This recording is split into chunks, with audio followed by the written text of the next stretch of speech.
Welcome, everyone, to the All-NBA podcast, part of the ALLCITY network. As you can tell, I am not your host, Adam Mares. I'm Gerald Bourguet over with PHNX Sports, filling in again. And as always, we are joined by our esteemed co-host, Tim Legler. Tim, how you doing today? I'm doing great, man. I'm doing great. A wild night in the league. There were some interesting games last night for sure. And I'm thinking I'm probably doing better right now than maybe some other people in Phoenix, I'm guessing, after last night. Ooh, man, we had a show last night. Let me tell you, the chat, they are sharpening their pitchforks. They are lighting their torches out here. It is not great out here in the Valley, but we're going to get into all of that. Just a reminder, everyone, we are presented by DraftKings Fantasy Sports. Check out what DraftKings has to offer this season with code ALLNBA, because life's more fun when you're in on the action. DraftKings, the crown is yours. Gambling problem, call 1-800-GAMBLER. Age and eligibility restrictions apply. Void where prohibited. See DraftKings.com for details. Well, Tim, let's dive right into the biggest news of the night. Obviously, we got an update from Shams Charania that kind of came out of nowhere on Ja Morant. He has suffered a torn labrum in his shoulder. He will undergo season-ending surgery. I know that, look, the Grizzlies were in town playing the Suns, and he was kind of questionable heading into that game. He was a late scratch. It was kind of a bummer. We were looking forward to watching Ja play out here. And now we get this bombshell drop that he's done for the year, basically, after just a couple of games returning for the Grizzlies. Is there any other diagnosis from this situation other than the Grizzlies' playoff hopes are pretty much kaput? No, I think that's going to cook them. And you can just go by the results they had before he came back and started to play, and what they miss with him. He brings them an element that they're going to need to make up that kind of ground, which is, he's a one-off. He's an anomaly. There's one Ja Morant that has that sort of explosive athletic ability at that position. He gives them a swagger. He gives them the ability to take the ball places on the court that the defense can't prepare for. And he just makes the game easier for everybody when he's out there because of the way he attacks. So, no, I think this is going to be too much for them to overcome. And, it's a tough stretch for Ja Morant. Look, some of it he brought on himself. We know that. So he certainly contributed to his season to this point with the suspension. And now, he comes back, plays a little bit, 6-3 with him, putting up typical Ja Morant numbers. And that his best was about to come, because he's probably just now getting his real game legs under him. And boom, there you go. You get the rug taken out from under him. So you talk about a year that Ja Morant would like to forget. I think he's right in the midst of it. And unfortunately for the Grizzlies, I just don't see a way that you're going to be able to, pull this thing together when you're talking about being, 4.5 games back right now of the last play-in spot. And the teams in front of you, Utah playing very well right now. Golden State, you think maybe that they're going to be better the second half of the year. They're going to get Draymond Green back soon. So the teams that are directly in front of Memphis that they're trying to catch, where's the hope come from? And then in front of them, it's the Lakers, it's the Suns. I don't think the Rockets necessarily are going to drop off to that extent, or the Pelicans, who are red hot. So you just look at the totality of it, Gerald, and it looks like, for Memphis, you start thinking about next year. Yeah, that 6-19 hole in those 25 games without Ja, they dug themselves a pretty big hole there. And it's tough because I feel like, obviously, when they played here in Phoenix and beat the Suns without Ja, it felt like they had their wind in their sails, because they also didn't know what was coming in terms of this absence that Ja was going to be out. Now you get this kind of crippling news. I think it changes the dynamic a little bit. And we should note, in those first 25 games, it wasn't just Ja that they were missing. Obviously, Smart missed a good amount of time. They were missing, 6 or 7 guys some nights. So I think they won't be a pushover, but like you said, 4.5 games to make up in the West. That's a lot. And you just look at the numbers with and without Ja in the 9 games he's played, they were a -3 overall. And that was partly because there was a 32-point blowout to the Kings in there. But they're 7-20 without Ja this season, and they've been outscored by 201 points in those games. Like, the math is hard to ignore there. As much as having Marcus Smart will help this team, and as much as Desmond Bain and Jaren Jackson Jr. are playing great basketball, like I don't see them overcoming that in the West. There's so many teams that are probably going to do better in the second half, like you mentioned. I think the Suns are one of them. Uh, we should set the record straight though, because I feel like there's this perception that now that Ja is done for the season, the Grizzlies are going to start shipping guys off for a fire sale or something like that. We should Right. note that almost everybody except for I think Biombo and Tillman are under contract for next season. So, Tim, if you're the Grizzlies, what are you looking at the rest of this season to try to build or accomplish? Yeah, I think at this point, all you're trying to do is your veterans are going to compete, and there's no way they're going to go out there and lay down and go into lottery mode, and they're not going to have that mindset because they've got some veteran guys on that team. They're not going to just mail in a year. So you're just going to try to develop what young players you do have on the roster, and unfortunately for them, the identity of how they play completely changes. Look, Marcus Smart is a guy that played point guard as a starter for the Boston Celtics, and he's certainly more than capable to be a guy that can run a team, but he's not going to give you necessarily that elite level playmaking to make guys better. He's not going to give you, if and it's one thing if you can't do that, and you're playing point guard in this league, well then you better be able to go get me 30 on a nightly basis, because that's kind of what that position looks like now. You either have guys that are mainly facilitators and make the game very easy for you, and then we'll chip in with 15 to 20 most nights, or they're going to be an explosive scorer, right? And then you have certain guys that are a combination of both, and now you got all league players. But that's what the position looks like. And so now the identity of your team to generate offense in a way that's completely different, without that speed up the floor that Ja gives you, without the ability to just get in the lane at will and break down defenses as a threat to finish at the rim, just changes the whole dynamic of how you play. So I just think it's a difficult situation for them. If this was a group of a bunch of guys 24 and under, then you go, okay, you know what? This is a lost year. Heck, even Golden State went through this, right? In the Steph Curry era, right? They had a season where they had all these injuries, and they just basically went into tank mode. They weren't competitive at all. And they had a plan, though, that these guys were going to come back and they were going to have another run in them, and they made it. In this situation, it's hard because you got this mixture of a few young guys, but you got a lot of vets, guys that have been around a while. So, you can't just go down that road right now. They're going to try to be competitive, I guess, and see what happens on a nightly basis, and maybe they can make things interesting at some point. But just for me, it's too hard to change the style of play and figure out where all that offense creation is going to come from on the fly. Yeah, it's going to be interesting. These next 5 games are going to tell us a lot for the Grizzlies. They're at Dallas versus the Clippers versus the Knicks versus the Warriors, and on the road against the Timberwolves. So we're going to learn a lot about what we can expect from this Grizzlies team over that stretch. But I think most people would agree their play-in shot is pretty much over. But we're going to take our first break now. And on the other side, we're going to talk about Tyrese Haliburton's injury and what it means for the Pacers' upcoming stretch. But first, the NBA season is in full swing right now. And when you can't get enough action of the sport, you spice things up by betting on the DraftKings Sportsbook, an official partner of the NBA. Right now, new customers can bet $5 and get 200 instantly in bonus bets. We were just talking about the Grizzlies. If you're looking to spice things up, Grizzlies at plus 285 money line against Dallas tonight. They might have a little wind in their sails with Ja Morant. I don't know, just something to consider.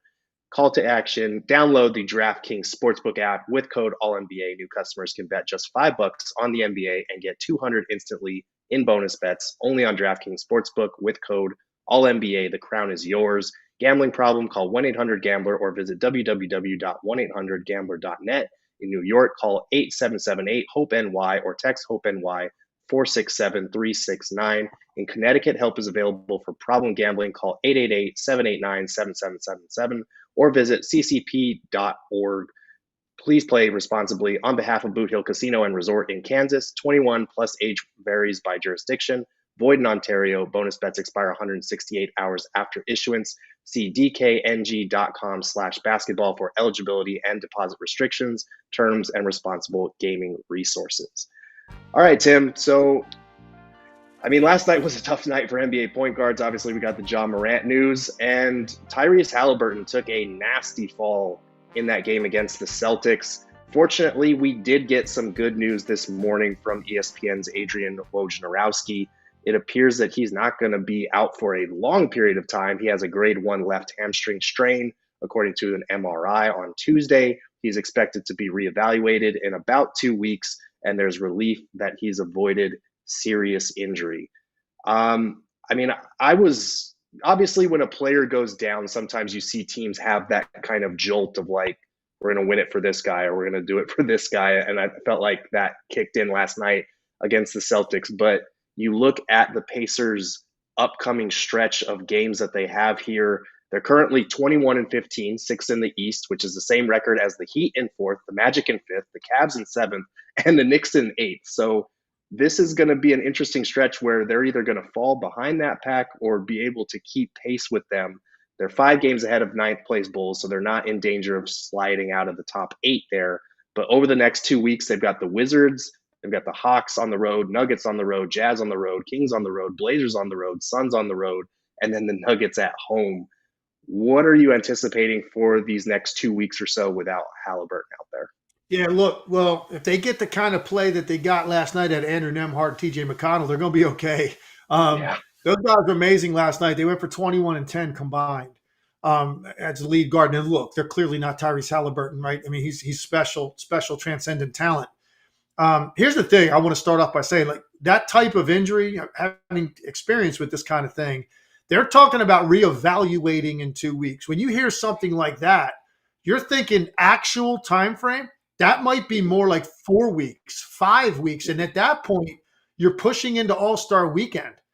So you start to think, like, if this is, for 3-4 weeks out, he has not played and he's getting close. At that point, don't be shocked if they say, well, let's take the extra rest that he's going to get over All-Star weekend. And, I don't want to be gloom and doom here for Pacers fans or, speak. Look, I didn't examine his hamstring. I'm not a doctor there. I'm just talking about the terminology and the way that they said that. They didn't say he's going to miss a minimum of 2 weeks. They said reevaluated in 2 weeks. That tells you a lot. That's a big difference in terms of when you might actually see him. So, this could be a situation where you miss 10, 12, 15 games potentially without Tyrese Haliburton. And now here's the thing. I just mentioned the 2 guys that back him up, Gerald, and they played great last night. You're not going to get that kind of production from those guys every night, and you're not going to replace what Haliburton does. The one thing that the Pacers do have going for them is their style of play and their identity and their pace is incredibly difficult to prepare for in the regular season. So this is different than, you're missing a guy that's an isolation heavy player that's going out there getting you 30 every night. And what are you going to do? If you're the Sixers and you lose Embiid for 10, 12, 15 games and your whole offense runs through this guy, well, now what are you going to do? It's not quite that way with Indiana. It's not like Tyrese Haliburton's coming down and isolating every play. It's the pace that he creates. Now, he's going to make plays and passes and some deep shots that the guys they have can't make, but there's going to be plenty of opportunities that look a lot like it does, when he's playing because of the way they space the floor, because of how quickly they get it up the floor, how quickly guys shoot it, the way that they move it. They're still going to put up numbers. I mean, this isn't a team that's all of a sudden going to score 100, 105 points a game. They're still going to be scoring 120. And if you're not ready for that on a given night and you're not fully committed to getting back in transition and keeping the ball in front of you, there's still going to be a problem to win. So I think Indiana actually can keep their head above water without Tyrese Haliburton. And then they're just right now, they're just special offensively when he's playing. And they're one of the great stories in the league here over the last 2 weeks with what they're doing and who they're beating and how they're beating them, including last night. You're winning that game when he goes down a second quarter. It's incredible to beat the Boston Celtics after you just got smoked by them on the previous game. So I'm confident that Indiana is going to be okay and they can weather the storm without Tyrese Haliburton. And maybe you play 500 basketball waiting for him to come back and then make your push over those last couple of months. Yeah, and I think 500 basketball would be perfectly acceptable for them. Obviously, the longer that he's out with that reevaluation period, like you mentioned, that gets a little bit more tricky. But it's not like they're a bunch of games above 500. I think they're six above 500 right now. So staying around that level would be just fine for them, I think. And it's an interesting opportunity to kind of make a testament to this system, to what Rick Carlisle has built, to the pieces that they have aside from Halliburton, because there aren't many teams that we could say that about, take away their primary offensive engine, and they're still going to be able to put up 120 points a Yeah. game. It's a testament to the pace and the style of play that they have. Because I was looking at the roster and I was like, who needs to step up? And I think you nailed it. It's not necessarily one player outside of the point guards who's going to have to step up and shoulder a scoring load. It's just continuing to play that style of basketball. So the Pacers are going to be an interesting team to keep an eye on. And obviously, we'll be waiting to hear more about when Halliburton is going to be eyeing his return after these 2 weeks of reevaluation time are up. I will say that having two quality backup point guards like McConnell, like Nemhard, is going to help them a lot. And I am interested to see, because it felt like earlier in the season, Rick Carlisle was talking a little bit about how McConnell hasn't gotten his opportunities because they had Halliburton, they had Nemhard, he was kind of riding the bench, and lately he's been able to step into that role to play well for them. He looked like a guy who might be on the trade block heading into the trade deadline. Now it feels like he's a guy that you need.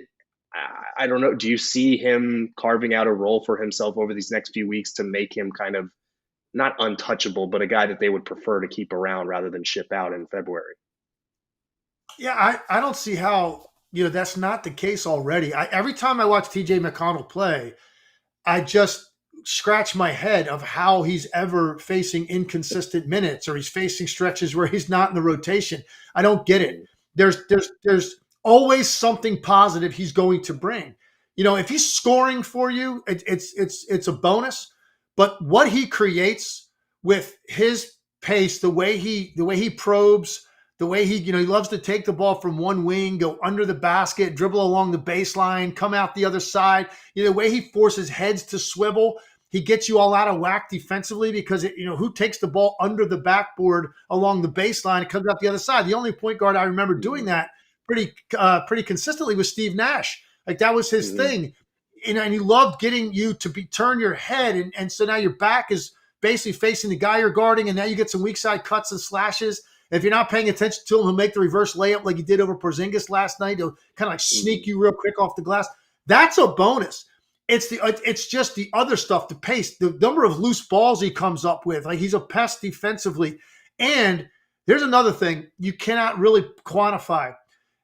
Particularly at home, when TJ McConnell makes a play, the reaction of the crowd is almost Mm-hmm. worth, one basket of his is worth like 6 points. One loose ball he dives on, is worth three of those, because of the way they react to him, because he's just this guy that every person in the building kind of relates to, right? This small little guy out there, pesky, fiery, fighting, went the hard route to get to the league, overcame so much, has made a name for himself. And people identify with that. And so you can't really put a value on that, what that brings. So every time I've watched I've watched the Pacers a lot over the last month. Every time I've watched them play, TJ McConnell it seems like he's in the middle of their runs. He's on the floor when they get sparked. And so, yes, to answer your question, I think he should have been already, and I think he's got a great chance now to solidify himself so that you're going to see consistent minutes from him even in the postseason for the Indiana Pacers, because I just think he means that much to them, and the way that his teammates react to him as well is worth an awful lot.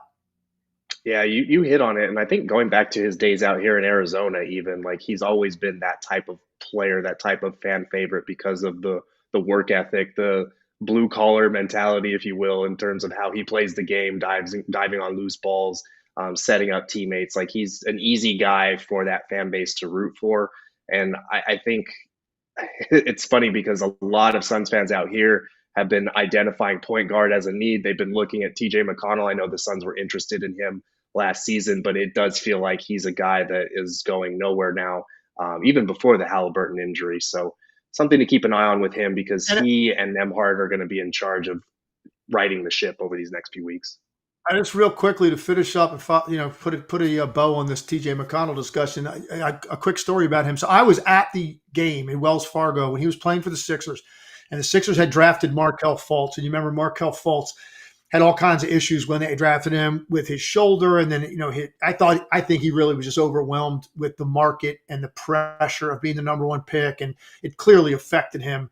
And he's going on to Orlando, and I think he's going to have a nice career, but he was not prepared to be the number one pick into a market like Philadelphia with all those expectations and how hard they can be on you if you struggle. So it's a combination of the injury, plus I think between the ears he got a little bit fried. He wasn't ready to play, and much less, live up to being a number one pick. But here's what they did. They Brett Brown, they literally just decided arbitrarily they were going to sit TJ McConnell, who had been playing a ton of minutes and was a crowd favorite. And they're going to go with Markelle Fultz for a stretch of games. And I remember going out of some of those games, and TJ, of course, being the good teammate that he is, was pulling for Markelle Fultz, always talking to him coming off the court. Meanwhile, he's just got his warm-ups on the whole game, not seeing the floor. They're giving Fultz opportunity after opportunity. And I was at the game, I don't remember who they were playing. Particular night, they called down to Markelle Fultz to go into the game. He stands up. As he's going by the coaching staff, there's words were like exchanged. It wasn't anything like obviously like he was giving him attitude, but clearly something happened and by the time he got to the scorer's table, they had called him back. So he comes back and he goes over and he sits down, and then TJ McConnell gets up and he jogs to the scorer's table, and I'm at the game, and he got a standing ovation. Oh, wow. This is TJ McConnell, okay? This is a backup point guard, okay, in the league. And this is the impression that he had made. And it was because I think the crowd was just kind of like going, hey, what's fair is fair. He can help us right now. Markelle Fultz is not ready to help us. And then TJ McConnell went in, and, of course, immediately within the first 2 or 3 possessions, he's picking some guy up in the backcourt, forcing a turnover. Place is going crazy. And, boom, TJ McConnell was back in the rotation. And so this is just the kind of guy that he is. And he just provides something that your team needs. And he was sensational last night. I just thought he was fantastic. Had his imprint all over that win for Indiana, and being shorthanded without Haliburton. And TJ McConnell was a big reason why they got that win. That's fantastic. That's both a tribute to the player that McConnell is and also the fans that Philly sports fans are, because I love that they would rather have the guy who could help them win over their number one overall pick. That's great. Let's talk about that game, though, because I mean, obviously, when Jason Tatum is not on the floor, it's not the same as beating the full-strength Celtics. That's obvious. But I thought this was a great win for the Pacers. Like, they dropped 44 in the third quarter without Haliburton. I think that speaks to what you were saying as far as the offensive engine that this team has, even without Haliburton out there. I don't want to ask if that type of thing is sustainable. It was a really good win. It was kind of, I don't want to say adrenaline fueled, but it was very much fueled by the emotions that come with when you see a star player on your team go down. But what were your takeaways for Indiana? We'll start with them from this game. So here's a trend you're seeing with the Pacers, and the Bucks got caught up in this too against them. They come out of the locker room at halftime and they have the exact same. They're going full throttle right from the get-go. They put up a 47 spot on Milwaukee in the third quarter, 44 against Boston, right? And now Milwaukee's got some issues defensively, as we're seeing be exposed right now. I've got some concerns about them. They're going to win their share of games because their offense could be that lethal, and they've got Giannis and Lillard. But their defense leaves a lot to be desired, and the Pacers took advantage of it. Well, that's not the case with Boston. Boston is a team defensively that is one of the best in the league, and they can put certain lineups out there. Now, Tatum wasn't playing, I get it, but they still have more than enough offense and defense without Tatum. That's why they're the best team in the league. That's why a lot of people think they're going to win a championship this year. It's the depth of talent, and it's the ability to play both ends of the floor with their starting five. All of those guys, two-way players, makes them special. So you got more than enough even without Tatum. And Jaylen Brown, right, their second best offensive player, he goes for 40. So he's humming along. It's not even like, okay, well, Tatum didn't play and Jaylen Brown was off. So now what do you do? Well, guess what? Even if that were the case, Gerald, you still have Porzingis and Drew Holiday and a bunch of three-point shooters. Like, you still have enough. But Brown played great, and they still lose the game because they can't guard the Pacers. And it's because of that throttle that they have. And, look, playing 10 years in the league, I can tell you, the beginning of the game, Yeah, guys are kind of running in mud sometimes. It's almost like you're going up and down, right? 8, 10 trips. Everybody gets a shot, right? So it's like, okay, everybody touch it. All right, now let's start Mm, playing. And you're 5 minutes into the game, but guys are like ready to go. Like they're playing hard and running hard. Sometimes out of the locker room at halftime, that first mhm, 5, 6 minutes, that's much harder to get that adrenaline going and get that energy ramped up quickly. The Pacers don't have a problem with that. And this is what I was saying before. Even without Haliburton, they play at a breakneck pace coming at you that no other team is giving you right now. And that is why they're still going to win their share of regular season games. That's the first thing that stood out to me was they came out of the locker room, no Haliburton, and boom, here we go. Hit the ground running. We're going to just come right at you, force you to retreat and transition, and then we're going to start moving the ball and see if you can catch up to it. So I was very impressed with that. And then the second thing that stood out to me was Boston comes all the way back, takes the lead late. mhm. And here you are, you're the Pacers. Now, this is a different thing than just playing for a couple quarters without Haliburton. Well, now you're in a one possession game, you're down. You've had the lead most of the second half. Now, how do you respond in the last minute? And they were able to make plays. TJ McConnell had a huge driving layup. They got a couple of free throws late in the game out of Matherin, and they get a stop when they have to have it, and they get the win. So it was just a team effort. They got it done in both ways. They got it done with pace. They got it done by executing down the stretch. So very impressed with the way they've been playing overall. And even without Jason Tatum, this is one of their signature wins they've had here over the last month. Yeah, great win for Indiana. To your point about the third quarters, there's always that kind of malaise in the building at the start of a third quarter because Oh, half the yeah. fans are still coming back Right. from concessions and everything. No If doubt. you go to get a soda at halftime in a game that features the Pacers and you come back, you're probably going to miss some sort of run to start the third quarter because they Hey, just come listen, out Daryl, guns blazing. I'll take that a step further, right? What we're really Mm, talking about here is when you look at the games, right? The lower bowl is half empty when the third quarter starts, and it's not because they're going and getting a pretzel and a Coke. They're hitting those lounges and stuff that are like right off the tunnels, man. So they're in line to get that cocktail before they get back to their seat. So you're right. It's just, and so therefore you have to have this self motor because that mhm. you're not gonna derive that a lot of times. Even when you're at home, you're not gonna derive that from the crowd because of what you just said. People are kind of slowly making their way back to their seats, and by 4 minutes left in the third quarter, now they're sitting in for the last 15, 16 minutes of the game, and they're like ready to go. But you're right, man. That first 6, 8 minutes, you got to find that motor somewhere because you're not going to get an adrenaline rush from the crowd. Yeah, word of advice. If you go to a Pacers game, make sure to go to concessions a few minutes before halftime because you will miss something to start the third if you are not in your seat by the time that game starts. Let's look at the Celtics equation because obviously, you can't be too concerned about a team that was missing their best player that has, what, 8 losses on the season so far. But what did you take from this game, aside from the fact that, one of the best defensive teams in basketball could not keep up with the Pacers and their high powered offense? Yeah, no, look, I think Boston, you scored 131 points without their best player. Okay. So there's not much more you can ask for if you're Missoula on the offensive end of the floor. That's about as good as you're going to do. They shoot almost 50% from the three. Normally when Indiana was winning these shootout type games, a lot of times, they're plus 15, 18, 21 from the 3 point line. There wasn't the case in this one. They only made two more threes than the Celtics in a shootout game. So that's rare. So Boston kept up their end of the bargain by matching their 3 point shooting. Basically got to the line more than they did. They just had a very difficult time being able to slow down the basketball, whether it was off dribble penetration or through the air. They weren't catching up to it, and Indiana made a bunch of tough shots. And Mhm. once they got some rhythm finally, and they got some momentum, and they erased the double-digit deficit that they were facing, it just seemed like they had a lot of belief and confidence then that they were going to be able to operate the way they needed to. And they're very comfortable in these trade basket type of games. They're one of the most dangerous teams in the league. If you want to play this style, you want to make this into sort of like a glorified pickup game, they're like, let's go. We'll do this all day long because we're very comfortable doing it. We got a bunch of dudes with green light, a lot of shooters, comes from all over different places. And that to me is what stood out. I just felt like Boston didn't look the way they do nights when you like are, even their last two games, the way they just played against Indiana. And the way they just Mhm. and they just beat Utah, like the way that they can really clamp down defensively, and the way they switch so many things and take stuff away, and you just are having a hard time getting clean looks when they're at their best. That's what it looks like.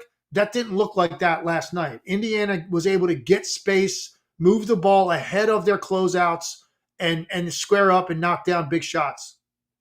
Yeah, I think for me it was more about the Pacers, honestly, than the Celtics. I think Yeah. they have an incredible defensive group. They have incredible defensive pieces, and offensively, like you said, they kept up for the most part. I was not 100% convinced that Porzingis. I thought he was a good fit for the Celtics. I didn't think he was a great fit for the Celtics, but he has quickly proven me wrong in that regard. They're a dangerous team, and I am curious your thoughts about Jaylen Brown because there's been a lot of discussion about him this season. Even noted Celtics fans like Bill Simmons kind of wondering what the ceiling is for Jaylen Brown. Like what is he contributing? And it's a weird question to ask about a team that is this good. Drops 40 last night. What have been your thoughts on Jaylen Brown this season? Because obviously Tatum is the guy offensively, Drew Holiday, one of the guys defensively. What do you think about Jaylen Brown and what the future holds for him, especially on the contract that he is currently on?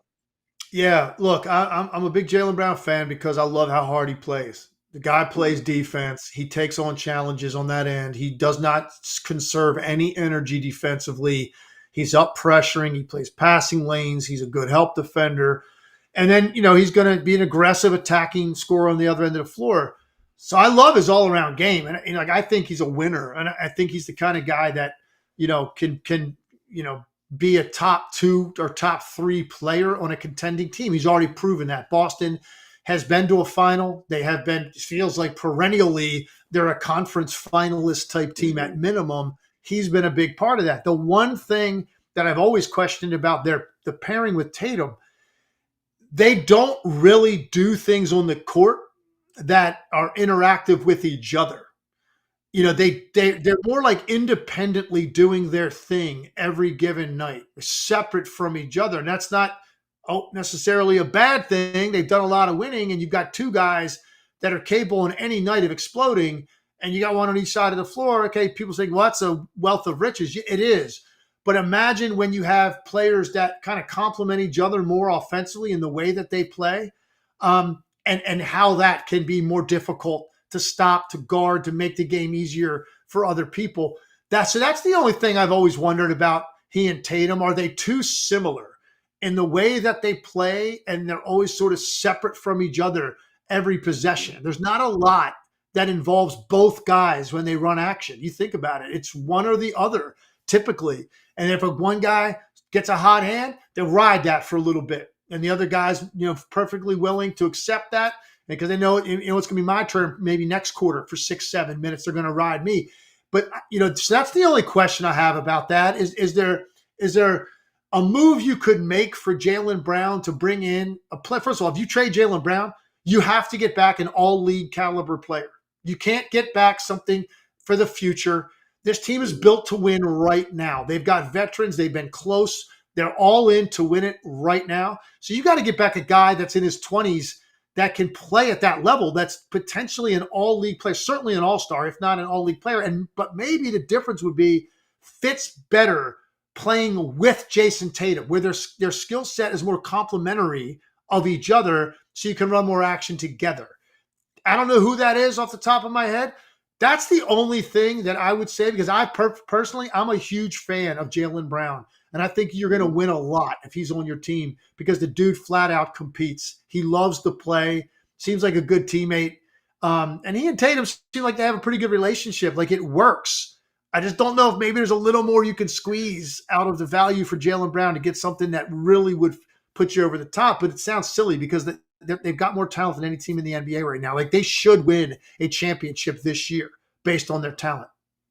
Right. It's an interesting dynamic there because they do a lot of the same things, and two-way wings in this league are at a premium. Like if you have two all-star caliber wings in this league, you're going to be in a good place, and we've seen that with the fact that I think they've been in the last five conference finals in the East. Like they're clearly putting together the success. I think they're going to continue to do what we see with so many guys in this league, so many superstars that are held to this standard, and until they win a championship, then we can finally appreciate them and what they do together. I think there is a little bit of your turn, my turn at times with them because they have, skill sets that don't necessarily complement each other and do some of the similar things. At best, that can look like, oh man, we were just stopping Tatum and now Brown is doing the same thing to us. And at worst, it can look like, well, okay, whose turn is it now? But it is interesting to me because I do feel like Jaylen Brown's skill level, talent, and like you said, drive, just how hard he works on both ends, kind of gets lost in the equation when people focus on the contract side of things. There'll definitely be questions if the Celtics fall short this year because to this point, they do look like the best team in basketball. They have a very good chance to win a championship this year. Obviously, that's their expectation for this season. But I just think that sort of thing gets overlooked. So I was curious what your thoughts on that. Any other Celtics Pacers thoughts? I did want to ask before we move on. Was that a foul, the one that got overturned, the Jaylen Brown getting blocked from behind? Did you think that was a foul? And did you think the Porzingis foul on Mathurin was a foul? Listen, I'll say that it definitely seemed like the Indiana benefited from the calls late in that game. For sure. Yeah, I definitely think that they benefited from it. It's interesting when you are able to see it that many times in a replay. You just get such a definitive look at it. And it feels like we put rules in place now to eliminate all of that stuff. Like this should never really be questions anymore about it. But sometimes even with that, it's difficult. But no, I thought that Indiana certainly benefited from that. Yeah, I thought he got ball from behind on that block on Brown, but he clearly made contact with the head. So that was an interesting one for me. But let's go ahead and talk about my hometown team out here in Phoenix. Oh boy, Suns Clippers. Let's start with the Clippers because we'll keep it positive to start things off. They started off 0-5 since the James Harden trade. And ever since then, in mid-November, when they've turned it around, I think they have the second best record in the NBA. Their big three is outscoring opponents by a massive margin when they're sharing the court together. I felt like it was a good dichotomy of one team that has a big three that hasn't gotten the reps and the time to figure it out yet, and one team that definitely has and has all of the right pieces around those guys to be able to attack. Because let's be honest, like it was pretty much in the Clippers' favor from mid-second quarter on. And then in the fourth quarter, they pulled away, turned it into an absolute blowout. It was pretty impressive win for LA. They beat the Suns a couple of days ago as well in pretty impressive fashion. And it, to me, it felt like until the fourth quarter, the Suns had actually put together a fairly decent defensive effort. Like the Clippers have hit some really tough shots in these two games. But what have been your takeaways from the Clippers and particularly in this game? Well, look, you can't deny that they have tremendous flow and rhythm right now with what they're doing offensively. When they added Harden, I said at the time, it's not necessarily going to make me believe in the Clippers anymore because any more than I already do. I mean, because my whole thing is if Kawhi Leonard's healthy, then that's what it's going to hinge on. Because if he's healthy, fully healthy, and looks like the same Kawhi Leonard that led Toronto to a championship, like he's able to do those things nightly, well, then they're a contender because they've got enough talent to do that. With Paul George, and they've got a more than serviceable center in Zubac. They've got shooting with Powell. They got Terrence Mann who could play both ends of the floor. So, I'm saying that's enough. But when you added Harden, I wanted to see how that was going to fit. It's going to take time. He kept saying it. He was right. And I will say this. I don't know that I've ever enjoyed watching James Harden play more than I do right now because the one thing that I'm seeing, I have a renewed appreciation for this guy's vision and ability to deliver the basketball on time. It stood out to me last night. There were several passes he made that had to be delivered exactly when he did, or there's no opportunity there for the recipient. And one of them was a simple transition pass, but he gave it at exactly the right time while the defender was backpedaling and then couldn't turn his hips in time to make a contest at the rim. The way he throws lobs in exactly the right location where only one guy can go get it, even if a defender jumps. His pocket passes. When he comes off a ball screen, he throws that little skip pass, a little bit of English on it, so it hits the ground, softens up, and comes up and is catchable for a guy like Zubac.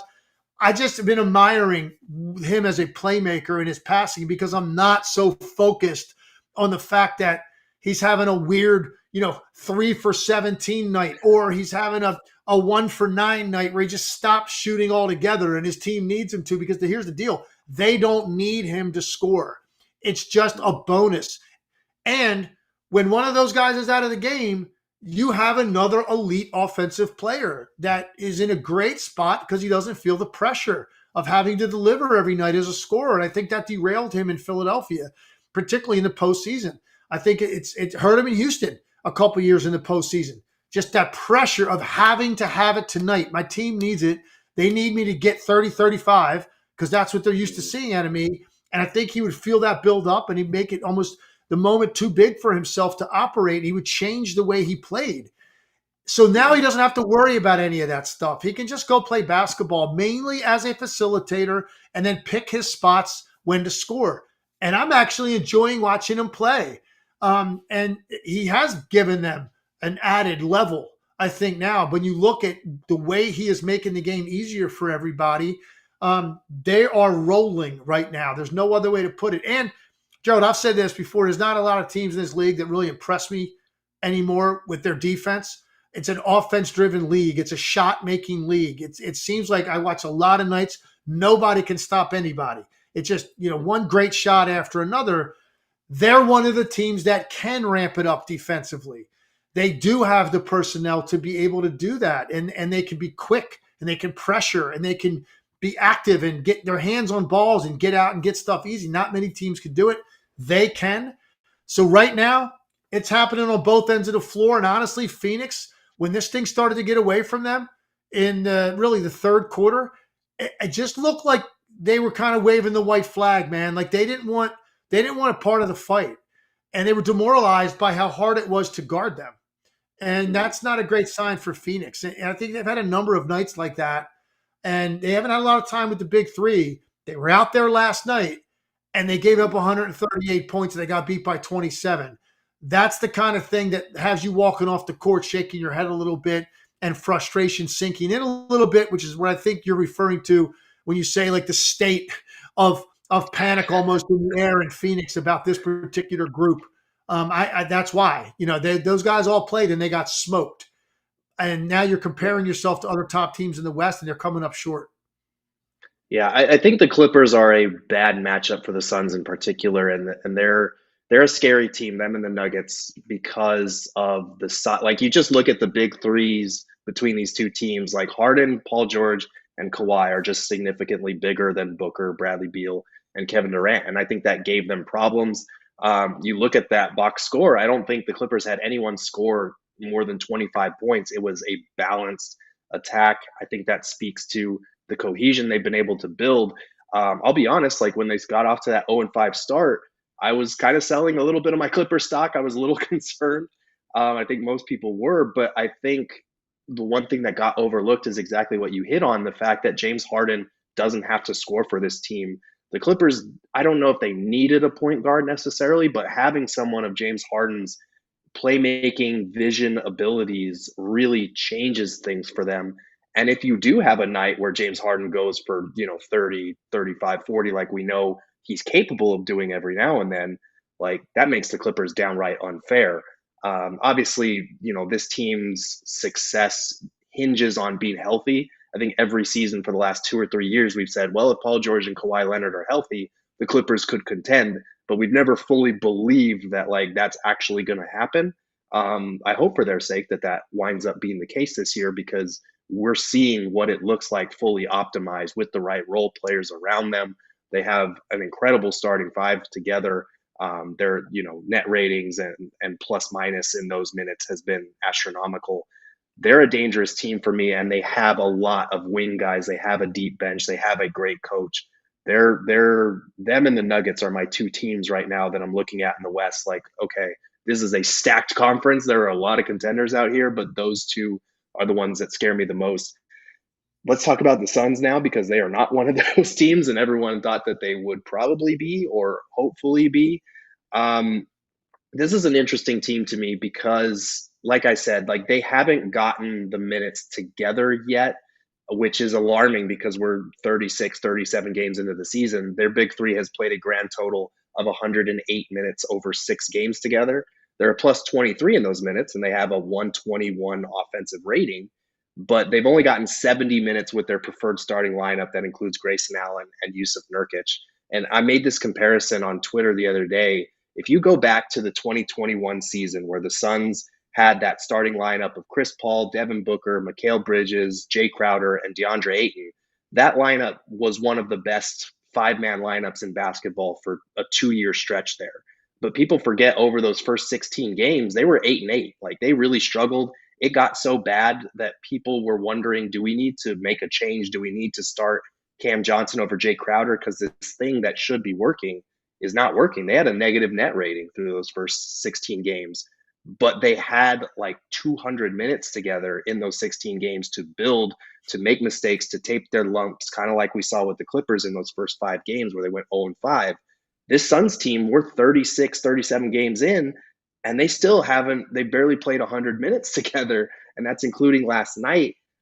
I'm curious how you view the Suns, because on the one hand, they haven't gotten the reps together, and there's that built-in excuse. But at the same time, there's more problems for this team than just that. It feels like there are so many, like the offense should be better than what it's been. The defense has been a concern this whole time. It feels like body language has been bad over certain stretches. Like we talked about it on the last show. Kevin Durant's body language was bad for that Christmas Day game. Last night, it felt like everyone's was bad as they were getting wiped off the floor.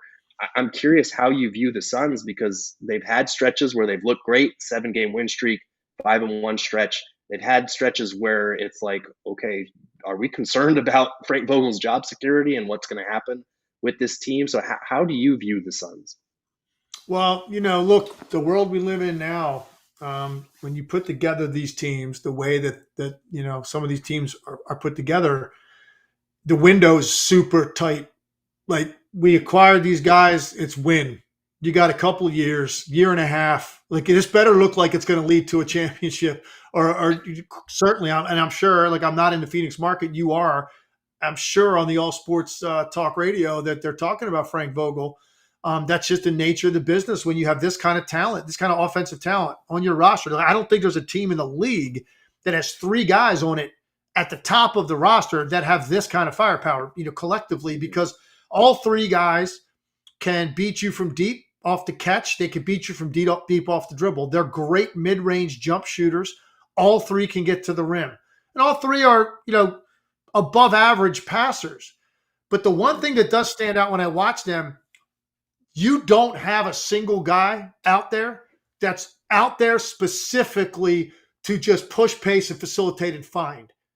And it gets evidenced by the fact that Grayson Allen, who is shooting 47% from the three-point line this year, took 3 shots in 31 minutes. That can't happen. That cannot happen, because that can't be as simple as a team making a determination, well, stay home with Grayson Allen. Not in the NBA, man, because otherwise all these guys that are great catch and shoot players would never get any shots if that was effective defense. It's not effective because typically, if you want to play that way, there are gaps to be had when there's no help coming because they're chest to chest with a shooter. And if that's a primary facilitator getting in that gap and there's no help coming off of Grayson Allen, they're going to pick you apart by finding guys or getting to the rim themselves. And they don't have that guy. These are 3 highly accomplished offensive players that individually are a load for anyone to handle, but they don't have someone that's just strictly out there to create easier shots for other people. You wonder if that ultimately is going to be a problem for them. And here's the other thing I think I'm noticing. They start off the game and they seem intent on guarding. Like, they're into it. Durant's always been a guy that's, I think was an underrated defender until he got to Golden State. Then all of a sudden people started admiring his defense because his scoring numbers weren't as gaudy every night.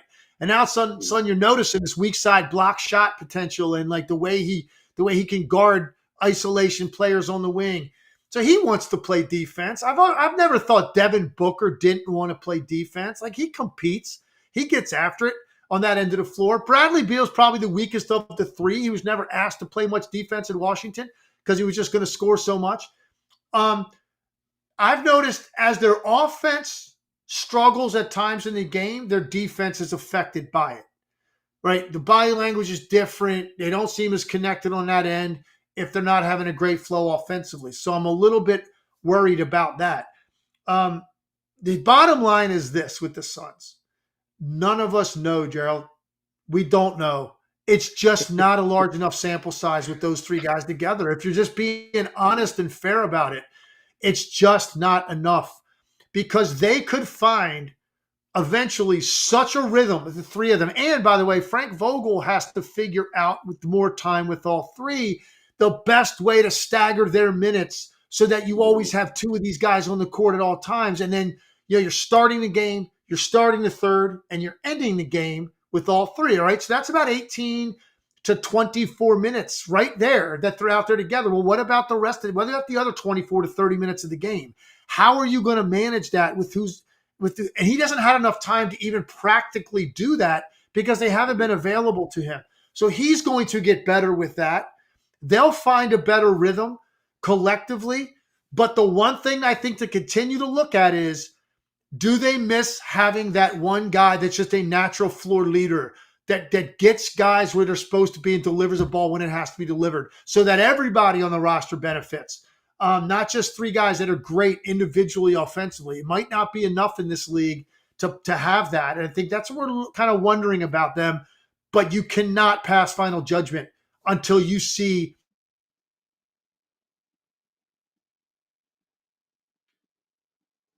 But look, that basically takes us up to the All-Star break. If they stay healthy till then, till the trading deadline, we're going to know a lot more about them. And don't be surprised if something happens with the Phoenix Suns, because that will give us enough time to know how do they stack up with the Nuggets and the Clippers and the Timberwolves and the Thunder and the Mavericks, and all these teams and the Lakers. How do they stack up with those teams? Because we'll have played all of them by then. And you have a much better idea if they're all healthy. Yeah, it's an interesting problem for this team because, and this is what I keep telling Suns fans, is I understand the frustration because this team should be better than what it's been. But they were a top heavy roster. We knew that going in. Like, we knew just based on how the contracts were structured, you're relying on a lot of vet minimum guys. I think they got a couple of guys that I wasn't expecting to go for that low. But outside of, Grayson Allen and Eric Gordon, you don't have guys that you can rely on. You have a lot of offense only guys or defense only guys. Like, I love Josh Okogie. I love Jordan Goodwin, what they bring on that end of the floor, offensive rebounding. Like, they just make those gritty hustle plays, but you don't have to worry about them shooting threes. If you guard the big three and they're out there and it ends with a corner three from them, you are perfectly satisfied as a defense because there's a good chance you got to stop on that possession. And so I feel like for Vogel, especially not having those three guys out there, like last night was their sixth game together. And one of those six was the one where Bradley Beal turned his ankle in the first quarter. So it's more like really 5 games with the big three. That is hard to build a rotation around and figure out, how do I stagger these lineups? Who works best when KD and Book are off the floor and it's just Bradley Beal leading a bench unit? Who works best when, Kevin Durant is out there? It's tough to build that and figure that out when you're only seeing bits and pieces of it, when you've got guys like Nasir Little, Yuta Watanabe, KBD, who have all been inconsistent and haven't been what you thought they were. Like, Yuta's three-point shooting completely fell off. KBD, the three-point shooting last year in San Antonio when he had a career year, has not translated over. It's just little things like that that add up and make it impossible to build a rotation.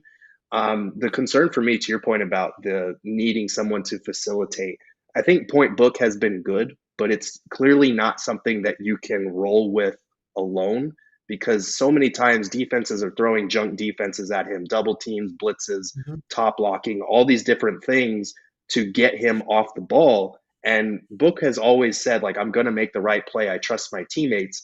Well, that's great, but your teammates are not doing a lot with that trust right now to make defenses pay. So basically, defenses are taking him out of the game. He's not being aggressive as a scorer because he's trying to get other people involved. And he's struggled with that balance between scorer and playmaker over this stretch. And the idea was, we have Bradley Beal, so we have a multiple ball handler attack. Well, that hasn't really manifested because Beal hasn't been out there enough. They don't have the chemistry. And now it's starting to feel like, okay, Book might be optimized more playing off the ball. We're taking away what Devin Booker does best. The Point Book thing can work well for stretches to throw a different look. but it might not be the best, primary thing. And the problem is, I don't know how you fix that because you look at the roster, Book is their best ball handler and creator. Like externally, what starting caliber point guard are you going to be able to trade to with Nasir Little's contract and a couple of second round picks? The solution has to come internally, and that's a tough thing for Suns fans to swallow right now because it's not looking great out here, and the offense goes stagnant in fourth quarters. That's the other thing that stood out to me. The offense Yeah, look, devolves your into point. pickup ball. Yeah, your point about Booker is really good because here's what I'm saying: like, you have to have somebody that who for whom scoring is the afterthought or the secondary part of their game. And actually, the Clippers now have two guys who are Hall of Fame players. Okay, both have won an MVP in this league, who now have put scoring second. And Russell Westbrook's the other guy. And actually, I was going to mention him earlier. He played 15 minutes last night. I think he had 9.7 assists.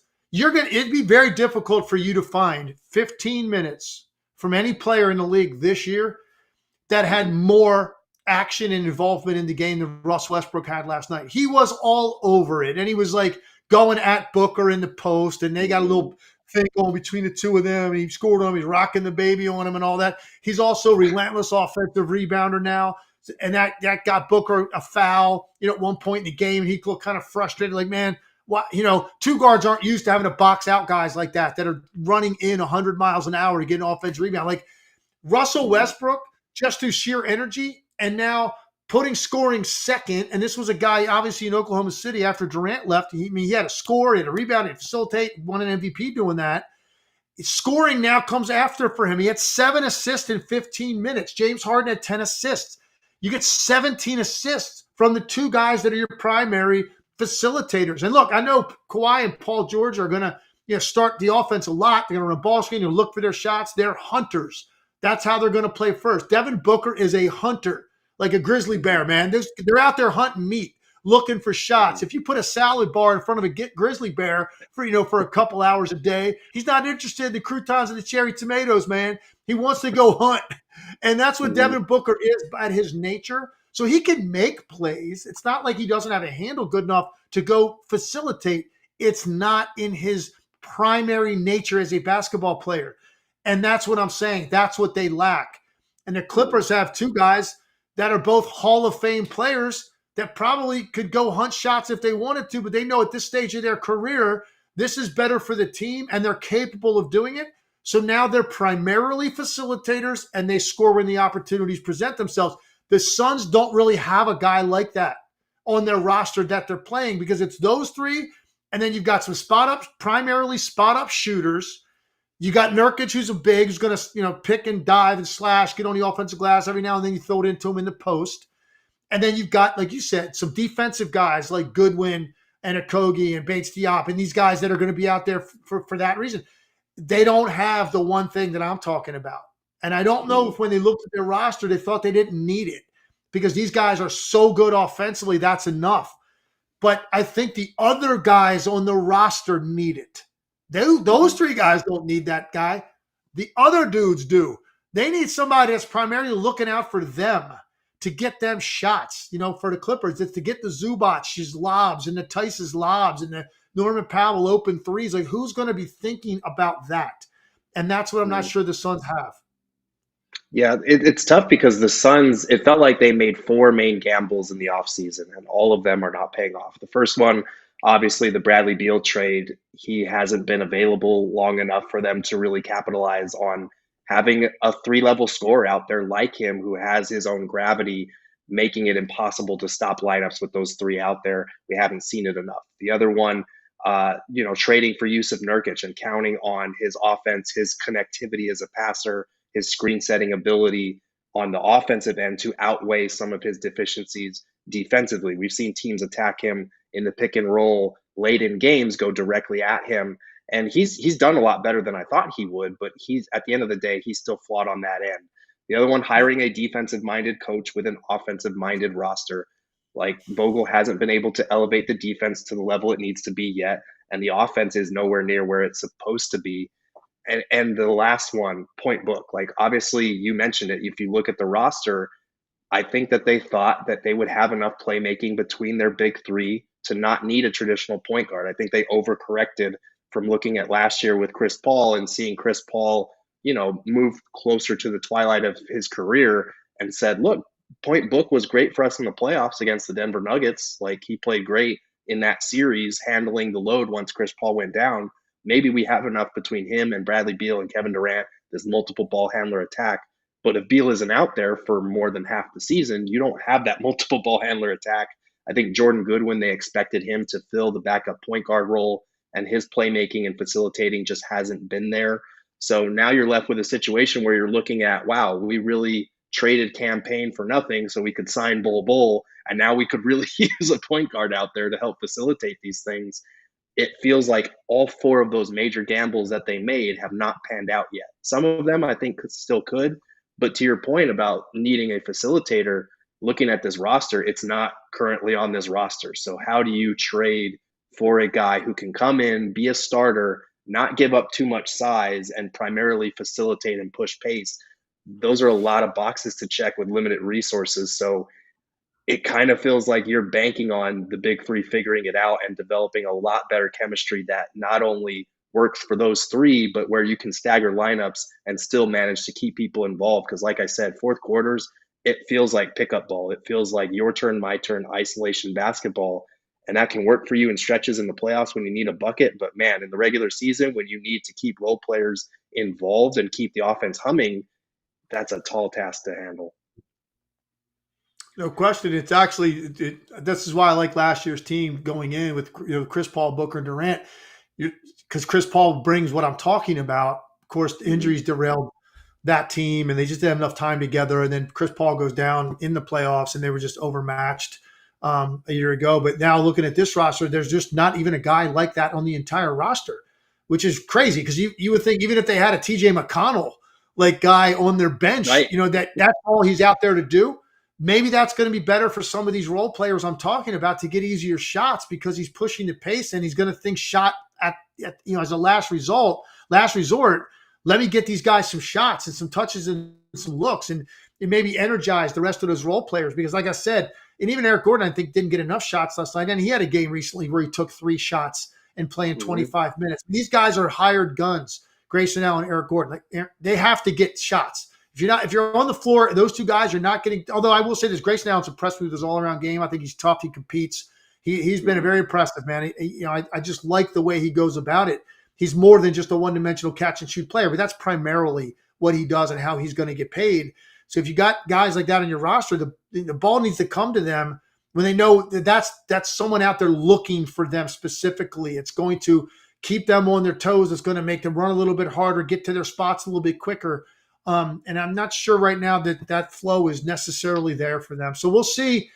Look, their next 10 games, I just looked at it. They've got basically in the next 10 games, they've got only 2 games where you look at and say these teams are kind of like, Portland completely out of the mix, a bad team in the West. And then Chicago, who's played much better lately, but currently sit there in the 9 spot. They could end up out of the play-in. Who knows how their season is going to go.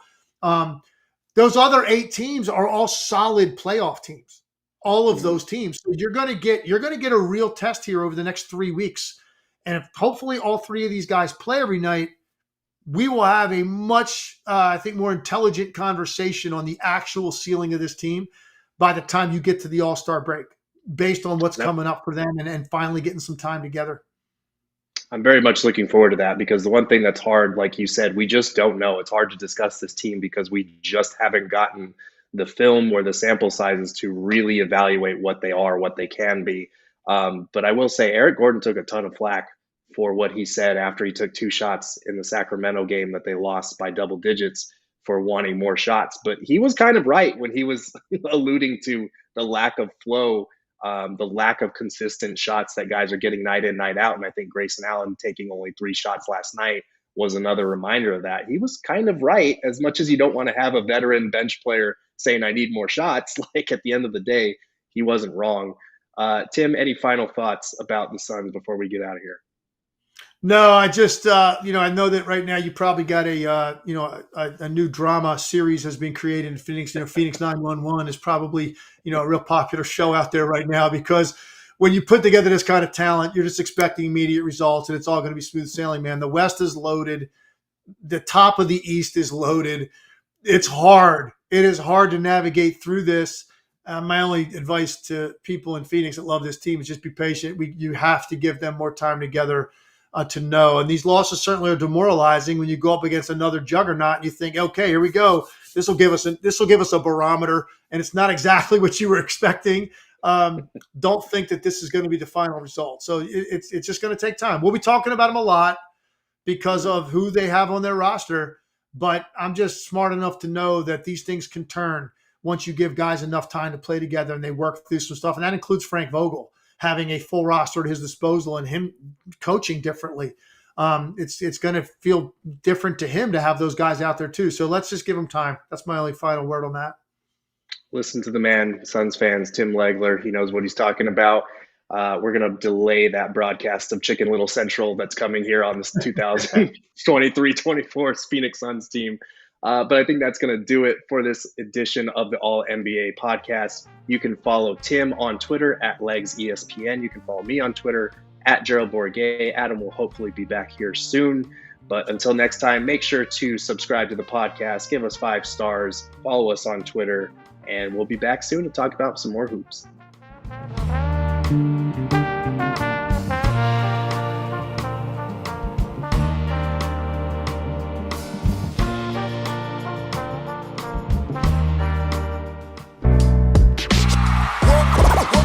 City like the mayor.